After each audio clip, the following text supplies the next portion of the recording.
So ఇప్పుడు చెప్పుకున్నాం కదా, నేను అనుకున్నాం. ఓకే. మానవ జన్మ దొరికినందుకు మనందరం సంతోషంగా నిద్ర లేవాలి. అయితే ఇప్పుడు మనం ఈ ప్రయాణం అంతా ఎందుకు చేస్తున్నాము? సచ్చిత్ ఆనందం. అంటే ఈ సచ్చిత్ ఆనందాన్ని చేరటానికని మనం ఇంత జర్నీ చేయటానికని రెడీ అవుతున్నాం. పొద్దున్నే నిద్ర లేవటం కష్టమే. ఓకే.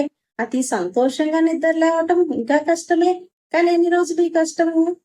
జస్ట్ కొన్ని డేస్ మాత్రమే. ఎందుకని? అది అలవాటు అయ్యేదాకా. మనకిప్పుడు చూడండి అనుకుంటాం. ఏదైనా ఇప్పుడు ఒక గాయం తగిలిందనుకోండి, దాని మీద డెట్టాల్ రాస్తామా? డెట్టాల్ రాస్తే మండుతుందని తెలుసు. కానీ ఆ మంటను అందరూ ఓర్చుకుంటామా? ఎందుకని? గాయం తగ్గిపోవటానికి.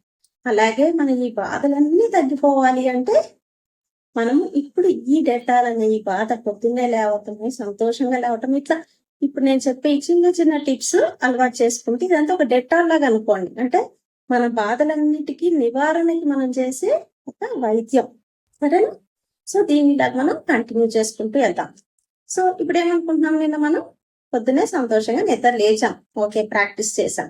లేచాక మన అల్టిమేట్ జర్నీ సచ్చిత్ ఆనందం చేరుకోవటం. అయితే ఇక్కడ సచ్చిత్ ఆనందం చేరటానికి ఈ ఆనందము, సంతోషము, సుఖము అని 3 ఉన్నాయి. ఈ మూడిటికి డిఫరెన్స్ తెలుసుకోవాలి మనం. ఏంటి? ఎందుకని? అంటే ఇది చేరుకోవాలి కదా! చేరుకుంటే ఈ 3 డిఫరెన్స్ అర్థం చేసుకోవాలి కదా! చేసుకుంటే కదా మన లైఫ్ లో మనం చిన్న చిన్న చేంజెస్ చేసుకోవచ్చు. ఓకే. ఓకే. ఇక్కడేంటి? సుఖము, సంతోషము, ఆనందము అని 3 చెప్పుకుంటున్నాం. సుఖం అంటే ఏంటి? లగ్జరీగా ఉండటం. హ్యాపీగా కార్లు, బంగ్లాలు, పరుపులు ఇవన్నీ ఉన్నాయి. అంటే సుఖంగా ఉన్నాం. ఎవరన్నా అడిగితే మేము సుఖంగా ఉన్నాం. లగ్జరీగా ఉంటే, కంఫర్ట్ గా ఉంటే సుఖంగా ఉన్నాం అంటాం. సంతోషంగా ఉంటామంటే సంతోషానికి మళ్ళీ ఈ లగ్జరీకి సంబంధం లేదు. చూసారా? అంటే ఇప్పుడు సంతోషం అనేది ఎక్కడైనా దొరకచ్చు.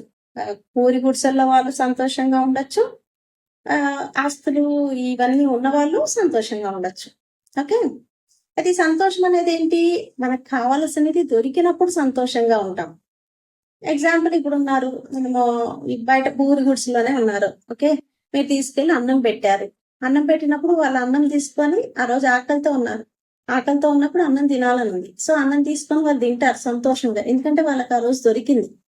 కాబట్టి వాళ్ళు సంతోషంగా ఉన్నారు. ఈ సంతోషం అనేది ఈ లగ్జరీతో సంబంధం లేదు. వండి గుర్తుంచుకోండి. లగ్జరీ వేరు, సంతోషం వేరు. అంటే సుఖం వేరు, సంతోషం వేరు. సంతోషం మనకు కోరుకున్న దొరికినప్పుడు కలిగేది సంతోషం అంటాం. అది మనం ఏ స్టేజ్ లో ఉన్నా, బాగా డబ్బులున్న వాళ్ళు ఉన్నా, కోరుకున్న సెల్ కొనుక్కున్నప్పుడు సంతోషం, కోరుకున్న ఇల్లు కొనుక్కున్నప్పుడు సంతోషం, పేదవాడికి ఆ పూట అన్నం దొరికితే సంతోషం. అవునా? సో ఈ సంతోషం అనే దానికి